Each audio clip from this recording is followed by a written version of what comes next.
Guys തുമ്പി മോള് തുണി മടക്കുകയാണ്. ഓള് അമ്മേനെ ഹെൽപ്പ് ചെയ്യാണ് അല്ലേ തുമ്പി? അല്ലേ? തുമ്പിക്ക് തീരെ വയ്യ ഗൈസ്, പനിയായിരുന്നു. ആശുപത്രിയിലൊക്കെ കൊണ്ടുപോയി. എന്നിട്ട് എന്ത് ചെയ്ത മോളെ ഡോക്ടർ? മുട്ടായിയോ?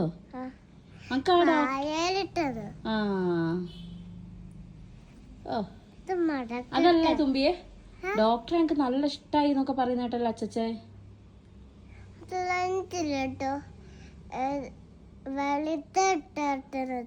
വെളുത്ത ഏട്ടനെയാണോ ഇഷ്ടോ? അല്ല,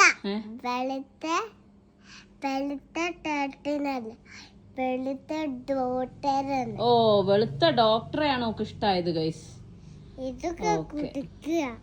ഇതൊക്കെ ആരാ എനിക്ക് തുണി മടക്കാനൊക്കെ പഠിപ്പിച്ചെന്ന്? നിങ്ങൾക്ക് അംഗനവാടിന്ന് തുണി മടക്കാനൊക്കെയാ പഠിപ്പിച്ചെന്നെ? അല്ലാതെ അമ്മ ചെയ്യുന്ന കണ്ടിട്ടൊന്നും പഠിച്ചതല്ലേ? എത്ര തുണിയാ തുമ്പിക്ക് മടക്കിയേക്കാളും എല്ലാ ദിവസവും കുട്ടിക്ക് പണിയാണ് ഗൈസ്. ഇങ്ങനെ വീട്ടിലെല്ലാ പണിയെടുക്കോള് അല്ല മോളെ? ഇന്നാള് കിടക്കയില് മൂത്രമൊഴിച്ചാരാ? ഇതെല്ലാരും കാണൂട്ടോ.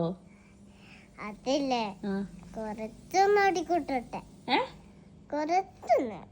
അതല്ല, ഈ കിടക്കയില് മൂത്രമൊഴിച്ച കാര്യം ഇപ്പൊ എല്ലാരും അറിയൂലേ? അപ്പൊ എന്താക്കുമ്പോൾ ഈ നാണം കെട്ടു പോവോ? അതൊന്നും മടക്കാൻ സമ്മതിക്കല്ലേ? പിന്നെ ഇടയ്ക്ക് മൂത്രമൊഴിച്ച കഥയാണോ പറയുന്നത്? എന്നിട്ട് കിടക്കയില് ഫുള്ള് മൂത്രമൊഴിച്ച കിടക്കയില് മുള്ളി കിടക്കേ പാത്തി കേപ്പി തുമ്പി കിടക്കേ പാത്തി തുമ്പി കേപ്പി. അയ്യേ, എല്ലാരും അറിഞ്ഞോട്ടെ. അംഗനവാടിയിലൊക്കെ പോകുമ്പോ കുട്ടികൾ ചോദിക്കാം, അയ്യേ തുമ്പി കിടക്കയില് മൂത്രമൊഴിച്ചല്ലേന്ന്.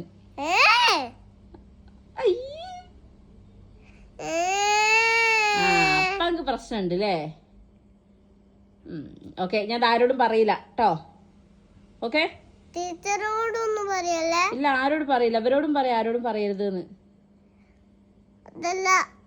കുട്ടികളോടൊന്നും പറയല്ലേ? ഇല്ല, സബ്സ്ക്രൈബേഴ്സിനോട് പറ, ആരോടും പറയരുതേ പറ.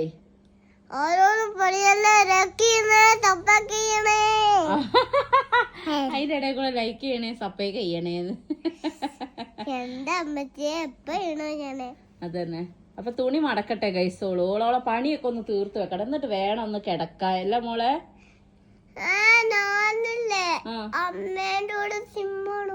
സിനിമ കാണും. ഞങ്ങൾക്ക് എല്ലാ വെള്ളിയാഴ്ച സിനിമ കാണും. അത് ഞങ്ങളെ കാണിച്ചു തരാം. സെറ്റാണേ. അപ്പൊ എല്ലാം ഓള് തുണികൾ കൊറേ ഉണ്ട് മടക്കി വെക്കാൻ ഗൈസ്. എല്ലാം ഓള് മടക്കി വെക്കട്ടെ കേട്ടോ. എന്നാ ശരി, ബൈ. ഇതിന്റെ കുട്ടിക്കൊക്കെ ഉണ്ട്.